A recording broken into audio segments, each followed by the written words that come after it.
말을 잘하는 사람이 오히려 관계를 망칩니다. 이상하게 들리시죠? 그런데 한번 조용히 떠올려 보세요. 우리 주변에 말 잘하는 사람 중에 유독 관계가 꼬이는 사람, 분명히 한 명쯤은 있지 않았습니까? 논리적이고 조리 있고 할 말은 다 하는 사람인데 어느 순간 주변이 조용해집니다. 반대로 말재주가 전혀 없는데도 사람들이 곁에 모이는 사람이 있거든요. 특별히 유창하지도 않고 가끔 말을 더듬기도 하는데 이상하게 그 사람 앞에서는 마음이 푹 놓이고 내 속마음을 다 말하고 싶어집니다. 화려한 언변이 없어도 곁에 두고 싶은 사람, 우리는 본능적으로 끌립니다. 당신도 한 번쯤은 이런 적이 있을 거예요. 분명 이성적으로 맞는 말을 했는데 상대의 표정이 순식간에 굳어버린 순간 말입니다. 틀린 말은 하나도 안 했는데 공간에 공기가 쌓여지는 그 묘한 느낌. 내가 대체 뭘 잘못 말한 건가 고민하면서 밤에 천장을 보며 이불을 찬 적도 있을 겁니다. 이 미세한 차이가 대체 어디서 오는 건지 오늘 이야기를 끝까지 들으시면 내일부터 타인을 대하는 방식이 완전히 달라질 겁니다. 안녕하세요. 힐링마음연구소의 심리 커뮤니케이터 남준입니다. 오늘은 우리의 관계를 결정짓는 보이지 않는 그릇의 비밀에 대해 심리학적으로 파헤쳐 보겠습니다. 우리는 대화할 때 대부분 내용을 고민하잖아요. 뭐라고 말하지? 내 논리가 맞나? 상대방을 설득할 근거가 충분한가? 이런 것들 말이죠. 그런데 심리학적으로 보면 관계의 질을 결정짓는 건 대화의 내용이 아닙니다. 바로 그 내용이 담기는 그릇의 형태가 모든 것을 좌우합니다. 같은 재료로 만든 최고급 요리라도 어떤 그릇에 담기느냐에 따라 사람의 반응은 완전히 달라집니다. 하얀 도자기에 정갈하게 담긴 음식은 기대감을 주고 대접받는 느낌을 주지만 같은 음식이 금이 가고 때가 탄 플라스틱 접시에 놓이면 아무리 배가 고파도 선뜻 손이 가지 않게 되죠. 음식은 완전히 같습니다. 단지 그릇이 다를 뿐이죠. 우리가 나누는 말도 이것과 똑같은 구조를 가지고 있습니다. 아무리 객관적으로 옳은 말이어도 그 말이 담긴 감정의 그릇이 거칠고 날카로우면 상대방은 그 내용을 제대로 듣기도 전에 본능적으로 마음의 문을 쾅 닫아버리게 됩니다. 그렇다면 이 관계의 그릇은 도대체 어디서부터 금이 가기 시작하는 걸까요? 갈등 상황에서 사람들의 대화 패턴을 추적한 심리학 연구들을 살펴보면 관계를 손상시키는 반응이 크게 6가지로 수렴한다는 것을 알 수 있습니다. 이 6가지 패턴이 우리 그릇을 깨뜨리는 주범이죠. 심리학자 김도연 박사가 자신의 저서에서 이 과정을 깊이 있게 정리해 두었는데요. 오늘 제가 들려드릴 이야기의 많은 부분도 이 연구에서 힌트를 얻었습니다. 흥미로운 건 이 6가지 파괴적인 패턴이 전부 나쁜 의도가 아니라 아주 좋은 의도에서 출발한다는 점입니다. 참 아이러니하죠. 그래서 자기가 스스로 관계의 그릇에 치명적인 금을 내고 있다는 사실을 정작 말을 뱉는 본인만 모르는 경우가 태반입니다. 가장 흔하게 발생하는 첫 번째 금은 바로 판단입니다. 누군가 실수를 했을 때 도대체 왜 그런 식으로 한 거야? 라고 묻는 순간을 한번 생각해 보십시오.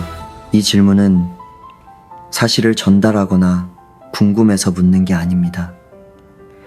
이미 상대를 심판대에 올리고 정죄하고 있는 거거든요. 이 보고서에 수치 오류가 있어라는 말과 이 보고서 이렇게밖에 못 만들어라는 말, 이 두 문장 사이에 담긴 객관적인 정보나 내용의 차이는 사실상 전혀 없습니다.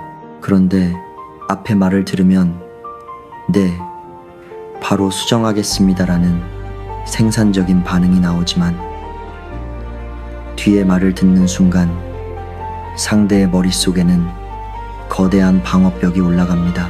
팩트와 사실은 대화라는 그릇의 표면을 매끄럽게 만들어주지만 주관적인 판단은 거기에 돌이킬 수 없는 첫 번째 금을 내버립니다. 그 판단이 만든 얇은 금 위에 두 번째 금인 비난이 층층이 쌓이기 시작합니다.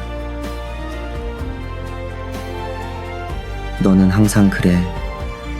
맨날 이런 식이잖아. 여기서 항상이라는 단어가 문장에 붙는 순간 대화의 성격은 완전히 변합니다. 상대방의 과거와 현재 그리고 오지 않은 미래까지 전부 묶어서 낙인을 찍게 되죠. 이건 단지 눈앞의 행동을 지적하는 수준이 아닙니다. 그 사람의 존재 자체를 부정하는 폭력이 됩니다. 단 한 번의 실수 혹은 몇 번의 실수를 가지고 그 사람의 전체 인격을 규정해버리면 관계의 그릇에 난 금은 걷잡을 수 없이 깊어집니다. 비난은 영혼을 갉아먹는 독약과도 같습니다. 여기에 세 번째 패턴인 강요가 더해지면 그릇은 아예 흔들리기 시작합니다. 그냥 내 말대로 해. 이렇게 하면 돼. 사실 이 말은 상대를 도와주려는 마음, 효율적으로 문제를 해결해 주려는 선의에서 나온 말일 확률이 높습니다.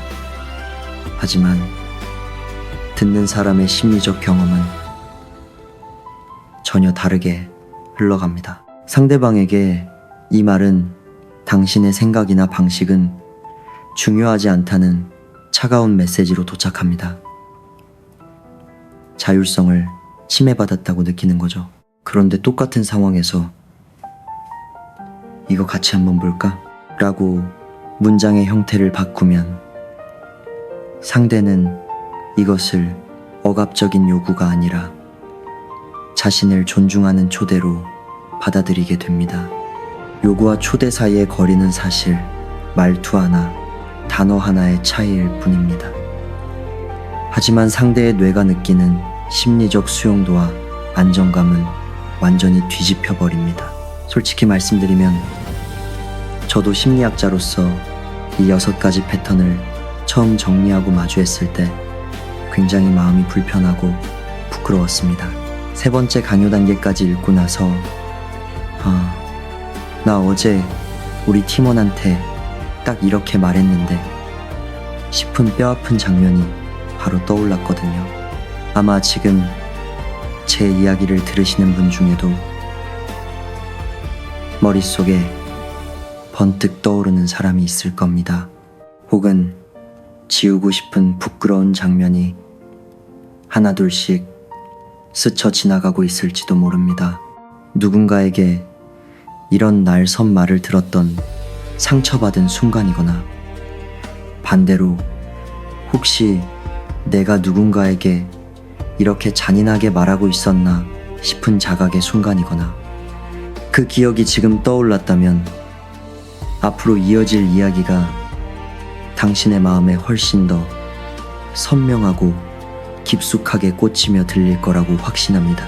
네 번째 패턴인 비교와 다섯 번째인 당연시는 하지만 그릇의 안쪽 아주 깊은 곳에서부터 치명적인 부식을 일으킵니다. 왜 너는 누구처럼 못하니? 이 말을 살면서 한 번이라도 들어본 적이 있는 분이라면 그때의 감각을 떠올려 보세요. 그 말을 들었을 때 마음속에서 일어난 감정은 건설적인 반성이 아니었을 겁니다.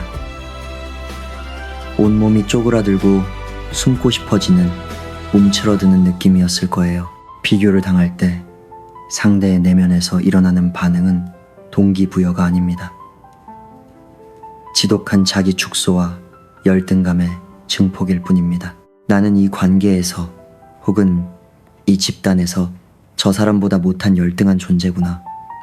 이런 심리적 하위 위치가 강제로 설정되는 거죠. 5번째인 당연시도 비교와 완전히 같은 방향으로 작동하여 관계를 망칩니다. 이 정도는 당연히 네가 해야지. 이 한마디가 왜 그토록 잔인한지 아십니까? 바로 상대방이 보이지 않는 곳에서 피땀 흘려들인 모든 노력을 순식간에 숫자 0, 제로로 만들어버리기 때문입니다. 누군가가 1시간을 꼬박 들여 정성껏 정리한 일에 당연하다는 한마디가 무심히 붙는 순간 그 사람의 소중한 1시간은 허공으로 증발해버리고 보이지 않게 됩니다. 자신의 수고가 전혀 인정받지 못한다는 억울한 느낌이 반복되면 관계의 그릇은 겉으로는 아무 문제 없이 멀쩡해 보여도 안쪽부터 바스라지며 갈라지고 있습니다. 그리고 이제 우리가 무의식적으로 가장 많이 저지르는 가장 교묘하고도 무서운 6번째 금이 하나 남았습니다. 이 6번째 금은 유독 착한 사람, 공감 능력이 뛰어나다고 자부하는 사람일수록 더 자주 빠지는 치명적인 함정입니다. 바로 합리화입니다. 상대가 조심스럽게 힘든 이야기를 꺼냈을 때 나도 그래. 나는 너보다 더 했어. 라며 상대의 말을 덥석 받아버리는 화법을 말합니다. 말하는 본인은 내가 너의 아픔에 깊이 공감하고 있다고 굳게 생각하지만 심리학적으로 그 순간 실제로 일어나는 일은 상대방의 무대를 빼앗아버리는 폭력입니다. 상대는 자신의 아픔을 이야기하고 위로받고 싶었는데 어느새 입장이 뒤바뀌어 당신의 무용담을 들어주는 관객 자리에 앉게 됩니다. 유명한 사회학자 찰스 더번은 이런 일상적인 현상을 가리켜 대화 납치라는 아주 날카로운 용어로 불렀습니다. 일상에서 예를 들면 정확히 이런 상황입니다. 친구가 한숨을 쉬며 요즘 회사에서 너무 힘들어라고 조심스럽게 마음의 문을 열고 말을 꺼냈습니다. 그때야 나도 요즘 미쳐버리겠어. 우리 팀장이 말이야. 라며 내 이야기로 받아버리면 친구가 하려던 진짜 이야기는 그 순간 영원히 갈 곳을 잃고 끝이 납니다. 친구가 그 순간 간절히 원했던 건 대단한 해결책이나 인생의 조언이 아니었거든요. 그저 가만히 들어주는 것이었습니다. 만약 같은 상황에서 진짜 회사에서 어떤 부분이 제일 너를 힘들게 해? 라고 짧게 물어봐 주었다면 어땠을까요? 이 다정한 질문 한마디만으로 친구는 다쳤던 마음을 열고 자기 이야기를 계속 안전하게 이어나갈 수 있습니다. 공감의 본질은 내 경험을 얹어 가르치는 게 아니거든요. 진정한 공감이란 상대의 감정이 흘러가도록 내버려 두고 그 곁에 조용히 머물러 주는 것입니다. 그런데 우리는 늘 공감한다고 착각하면서 무의식 중에 상대의 그릇을 거칠게 치워버리고 그 자리에 내 경험과 내 감정이라는 무거운 그릇을 떡하니 올려놓고 맙니다. 이 대화 납치 패턴의 가장 무서운 점은 말을 가로채는 본인이 자신이 폭력을 행사하고 있다는 사실을 거의 완벽하게 인식하지 못한다는 데 있습니다. 이 6가지 금이 관계에서 정말로 무서운 진짜 이유는 하나같이 전부 너무나도 좋은 의도에서 시작된다는 비극적인 사실 때문입니다. 문제를 짚어주려는 마음, 잘못을 고쳐주려는 마음, 성장을 도와주려는 마음, 더 잘하라고 동기를 주려는 마음, 잘 될 거라 기대하는 마음, 그리고 아픔에 공감하려는 마음.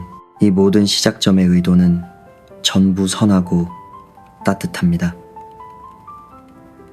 문제는 그 선한 의도를 담는 방식에 있죠. 그런데 그 아름답고 선한 의도가 쩍쩍 금이 간 날카로운 그릇에 담겨 상대에게 전달되고 있다는 사실을 정작 말하는 당사자만 까맣게 모르고 있는 겁니다. 관계 심리학의 세계적인 권위자인 존 가트만 박사가 수십 년간 수천 쌍의 부부를 밀착 관찰하여 얻어낸 충격적인 결과가 하나 있습니다.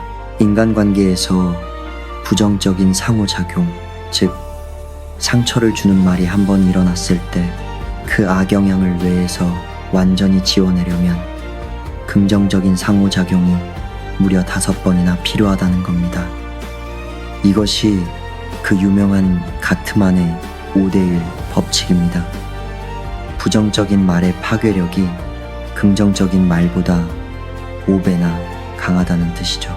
10번을 정성껏 잘해줘도 단 2번의 금간말이 튀어나오는 순간 관계 전체의 체감 온도 및 신뢰도는 차갑게 식어버린다는 무서운 뜻입니다. 그러면 여기서 근본적인 의문이 생깁니다. 왜 우리는 이렇게 관계의 그릇에 치명적인 금을 내면서도 스스로는 전혀 알아차리지 못하는 걸까요?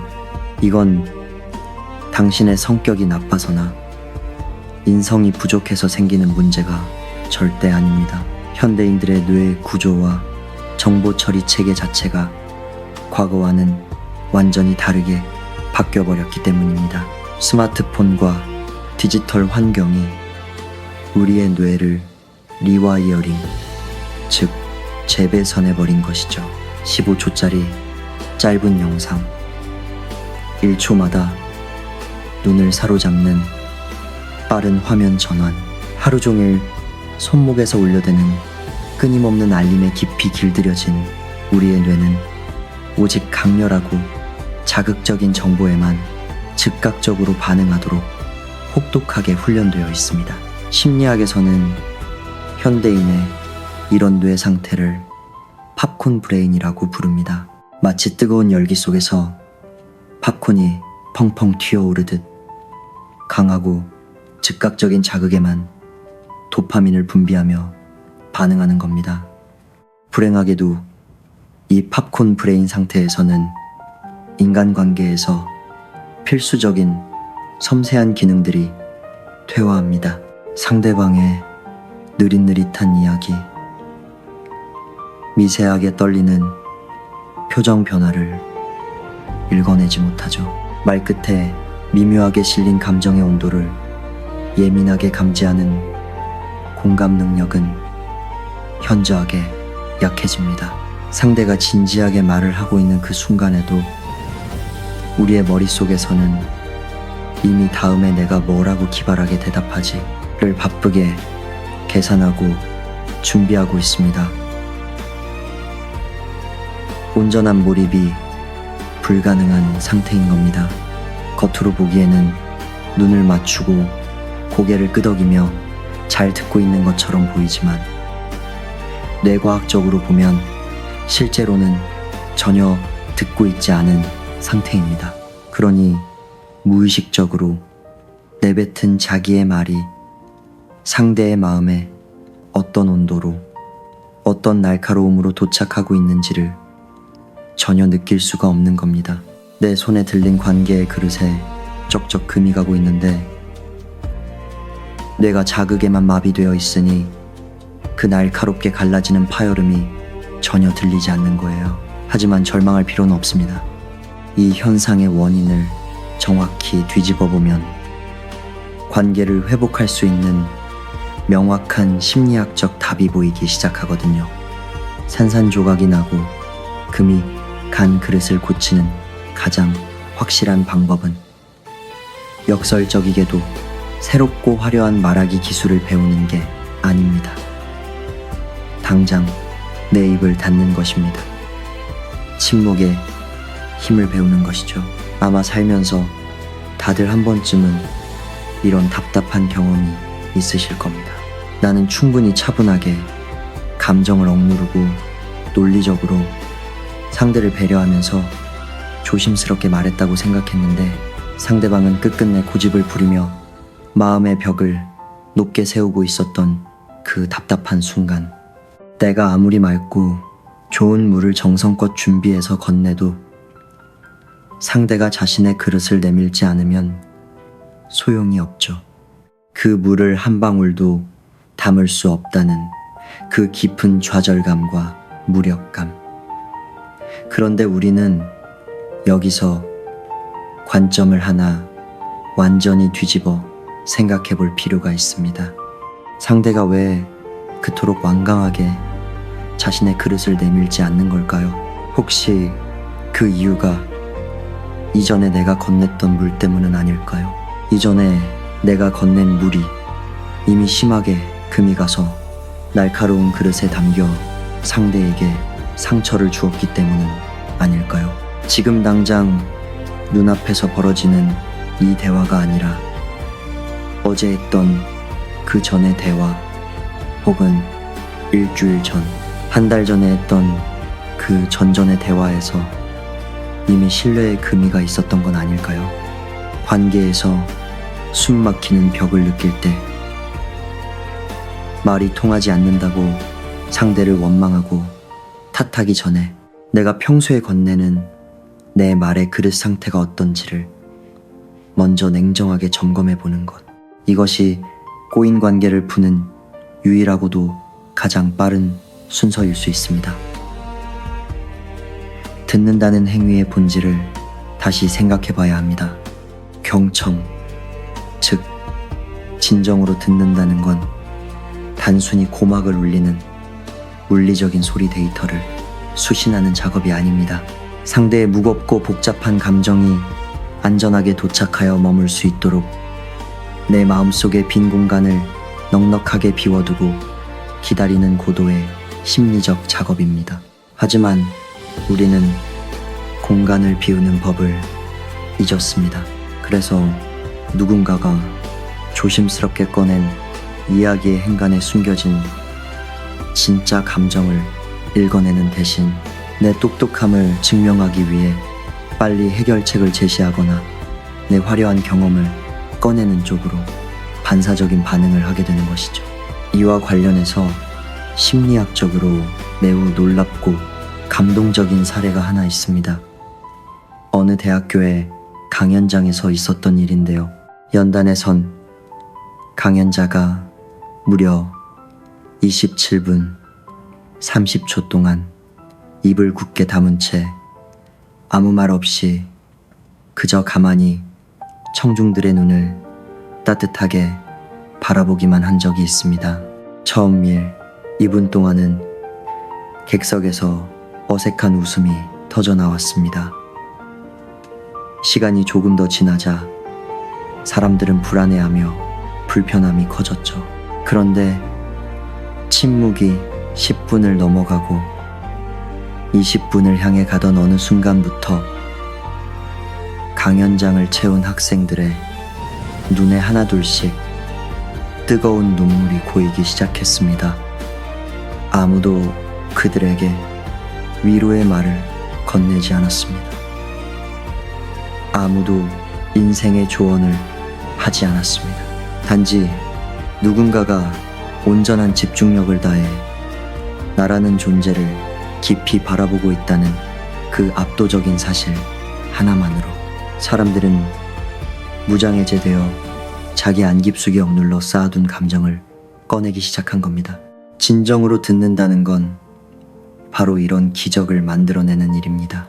섣불은 조언으로 대화를 채우는 것이 아니라 깊은 침묵이 안전하게 만들어주는 그 넓은 공간 안에서 상대방이 억지로가 아니라 스스로 마음의 문을 열고 나올 때까지 묵묵히 기다려주는 숭고한 일입니다. 여기서 한 가지 흔한 오해를 짚고 넘어가겠습니다. 그러면 대화할 때 그냥 꿀먹은 벙어리처럼 입 닫고 가만히만 있으면 모든 게 해결되는 거냐? 당연히 그건 아닙니다. 비우고 듣는 과정 다음에는 내가 뱉는 말하기의 방식을 근본적으로 바꾸는 훈련 단계가 반드시 필요합니다. 지금부터 알려드릴 이 3가지 원칙만 대화에 적용해도 여러분이 뱉는 문장의 온도는 완전히 극적으로 달라집니다. 가장 쉽고 효과적인 첫 번째 변화는 바로 문장의 주어를 바꾸는 기술입니다. 너 때문에 내가 너무 힘들어라는 문장에서 공격의 대상이 되는 주어는 너잖아요. 이날 선 문장을 나는 지금 이런 상황이라서 마음이 좀 힘들어로 부드럽게 바꿔보는 겁니다. 문장의 주어가 너에서 나로 완전히 옮겨갔죠. 내가 느끼는 힘든 감정을 똑같이 솔직하게 전달하면서도 상대를 비난하거나 공격하지 않게 됩니다. 마법 같은 변화죠. 이건 심리학과 상담학에서 아주 중요하게 다루는 나전달법이라고 부르는 검증된 방식입니다. 원리는 아주 단순하면서도 강력합니다. 내 감정에 대한 책임을 남에게 전가하지 않고 오롯이 내가 가져가는 겁니다. 그러면 상대는 공격받았다고 느끼지 않아요. 상대가 자신을 방어하기 위해 가시를 세우고 방어벽을 칠 필요가 없어지죠. 비로소 상대방의 뇌에 내 진짜 마음을 오해 없이 들을 수 있는 심리적 여유 공간이 생기는 겁니다. 그 다음 2번째 기술은 무의식적으로 쓰는 부정형의 문장을 긍정형으로 바꾸는 의식적인 연습입니다. 그렇게 처리하면 안 돼 라는 금지의 말 대신 이렇게 방향을 바꿔보면 결과가 더 좋을 것 같아로 문장의 끝을 바꾸는 거거든요. 인간의 뇌는 부정어를 정보로 처리할 때 인지적으로 한 단계를 더 거쳐야 하는 수고로움을 겪습니다. 뇌과학이 증명한 사실이죠. 하지 말라는 금지의 말을 뇌가 이해하려면 먼저 그 행동을 머릿속에 생생하게 떠올린 다음 그것을 억누르고 부정하는 복잡한 과정을 거쳐야 합니다. 반면 긍정형의 언어는 뇌가 우회하지 않고 곧바로 원하는 대안 행동으로 향하게 만들어줍니다. 인지적 마찰이 없는 거죠. 따라서 긍정형 문장은 듣는 사람의 뇌 에너지 소모가 적고 상대가 방어 기제 없이 행동으로 옮기기도 훨씬 쉽습니다. 아이에게 집에서 뛰지 마 라고 소리치면 아이의 머릿속에는 무의식적으로 신나게 뛴다는 이미지가 가장 먼저 강렬하게 떠오르게 됩니다. 역효과가 나는 거죠. 반면 우리 거실에서는 살금살금 고양이처럼 걸어볼까 라고 말하면 아이의 뇌에는 조용히 걷는 평화로운 장면이 즉각적으로 그려집니다. 이 원리는 다 큰 어른들의 직장 생활이나 부부 관계에서도 완벽하게 똑같이 적용됩니다. 3번째 기술은 요청의 형태를 부드럽게 바꾸는 겁니다. 이거 당장 해줘 라는 일방적인 지시 대신 이 문제 어떻게 생각해? 우리 이거 같이 한번 해볼까? 라고 말하면 차가운 명령이 따뜻한 초대로 둔갑합니다. 상대는 강요받았다는 느낌 대신 자신이 상황을 통제하고 있다는 선택권을 가지게 됩니다. 나에게 선택권이 있다는 이 주도적인 느낌은 뇌과학적으로 관계에서 엄청난 심리적 안정감과 신뢰를 만들어냅니다.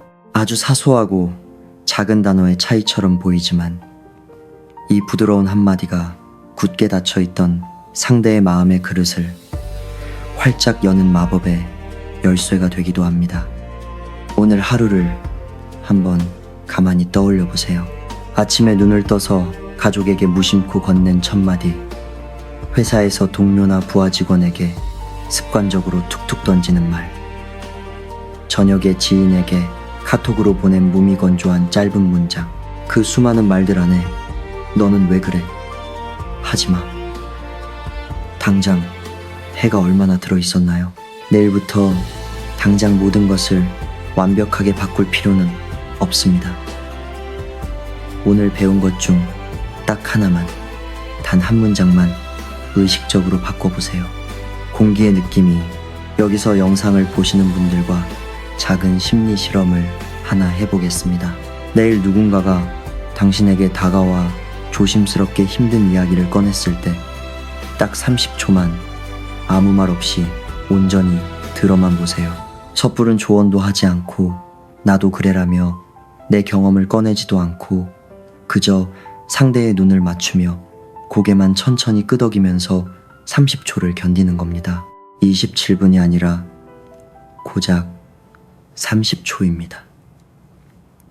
그 짧은 30초 동안 상대의 굳어있던 표정이 어떻게 마법처럼 바뀌는지 직접 관찰해 보십시오. 긴장이 스르르 풀리고 억눌렸던 진짜 속마음이 물밀듯이 더 나오기 시작할 겁니다. 내 마음의 그릇을 비우는 연습은 이렇게 아주 작게 시작하면 됩니다. 그런데 이 훌륭한 대화의 기술들을 머리로 전부 익혔다고 해서 완벽한 끝일까요? 안타깝게도 아닙니다. 똑같은 화법의 기술을 써도 어떤 사람의 말은 마음 깊은 곳에 묵직하게 닿고 어떤 사람의 말은 영혼 없는 연기나 가벼운 깃털처럼 느껴지거든요. 그 결정적인 차이는 딱 하나입니다. 바로 그릇 안에 진심이라는 내용물이 담겨 있느냐 없느냐의 차이입니다. 인간의 뇌는 고도로 발달된 사회적 레이더를 가지고 있어서 말의 표면적인 내용보다 말하는 사람의 미세한 태도와 진정성을 0.1초 만에 먼저 읽어냅니다. 영혼 없는 기술은 금방 들통이 나죠. 스마트폰을 보며 건성으로 건네는 괜찮아? 는 상처를 주는 형식일 뿐이고 눈을 깊이 맞추며 건네는 짧은 침묵 뒤의 한마디는 영혼을 울리는 진심이 됩니다. 말의 형태가 아무리 교과서처럼 완벽해도 빈 그릇은 상대가 들어보면 단번에 알 수 있습니다. 너무나 가볍거든요. 대화의 기술은 내 안의 진심을 안전하게 전달하기 위한 튼튼한 그릇일 뿐이지 결코 진심 자체를 대신할 수는 없습니다. 그렇다면 진심은 어디서 올까요? 거창한 이벤트가 아니라 평소에 아주 작은 관심에서 시작됩니다. 그리고 그 관심은 일상적인 안부로 증명되죠. 하버드 대학교에서 무려 75년 동안 700명의 성인을 추적 관찰한 인류 역사상 가장 위대한 심리 연구가 있습니다. 성인 발달 연구라고 불리는 이 프로젝트에서 인간의 행복과 건강을 평생에 걸쳐 가장 크게 좌우한 요인은 돈도, 명성도, 직업의 귀천도 아니었습니다. 그들을 죽을 때까지 행복하게 만든 유일한 정답은 바로 따뜻하고 의지할 수 있는 관계였습니다. 연구를 이끈 로버트 월딩어 교수는 그 튼튼한 관계의 핵심이 영화 같은 거대한 희생이 아니라 일상에서 매일 반복되는 아주 작은 관심의 신호들이었다고 결론 내렸습니다. 여기까지 들으시고 마음속에 깊은 한숨과 함께 이런 반론이 떠오르는 분이 분명 계실 겁니다. 남주님, 저는 이미 그 모든 걸 다 해보고 양보하고 배려했는데 상대가 끝까지 제 마음을 몰라주고 안 받아주면 어떡합니까? 혼자만 끙끙 앓다가 지쳐버렸어요. 맞습니다. 이건 정말 많은 내담자들이 상담실에서 토로하는 뼈아픈 좌절감입니다. 내가 아무리 예쁜 그릇에 물을 담아줘도 상대가 매번 그 그릇을 발로 차서 깨뜨리는 폭력적인 관계라면 그건 더 이상 내 에너지를 쏟아지켜야 할 관계가 아닙니다. 단호하게 거리를 둬야 할 관계죠. 관계의 기술은 모든 사람에게 무조건 천사처럼 잘해주는 호구가 되는 것이 아닙니다. 상대를 바꾸려는 헛된 기대를 내려놓고 내가 소모되지 않도록 나를 보호하며 진짜 지킬 가치가 있는 관계에만 에너지를 집중하는 것입니다. 건강한 경계선을 긋는 거절은 배신이 아닙니다. 그리고 마지막으로 우리가 살면서 가장 중요하게 다뤄야 할, 그러나 가장 방치하고 있는 그릇이 하나 남았습니다. 바로 자기 자신에게 향하는 내면의 그릇입니다. 하루 종일 여러분의 머릿속에서 자동 재생되는 혼잣말을 한번 가만히 들어보세요. 어떤 말들이 오가고 있나요? 나는 왜 늘 이 모양이지? 역시 나는 안 돼. 또 바보같이 실수했네. 타인에게는 상처 줄까봐 그토록 조심스럽게 단어를 고르면서 정작 세상에서 가장 소중한 자기 자신에게는 가장 차갑고 날선 금간 그릇에 독서를 담아 들이붓고 있는 사람들이 너무나 많습니다. 심리학 연구에 따르면 우리가 하루에 스스로에게 하는 내면의 대화는 수만 번에 달하며 그중 80% 이상이 부정적인 자책입니다. 남에게 건네는 그릇을 예쁘게 포장하기 전에 오늘 밤 거울 속에 지친 나에게 먼저 따뜻한 물 한 잔을 담아 건네주세요. 오늘 하루도 정말 수고했다고 말이죠. 오늘 영상에서 다룬 더 깊은 심리학적 통찰과 실천법이 궁금하시다면 심리학자 김도연 박사의 저서 말의 부자를 꼭 한번 읽어보시길 권합니다. 출판사와 함께 책 증정 이벤트를 준비했으니 댓글을 확인해주세요. 한 문장이 바뀌면 한 사람이 돌아옵니다. 지금까지 힐링마음연구소 남준이었습니다.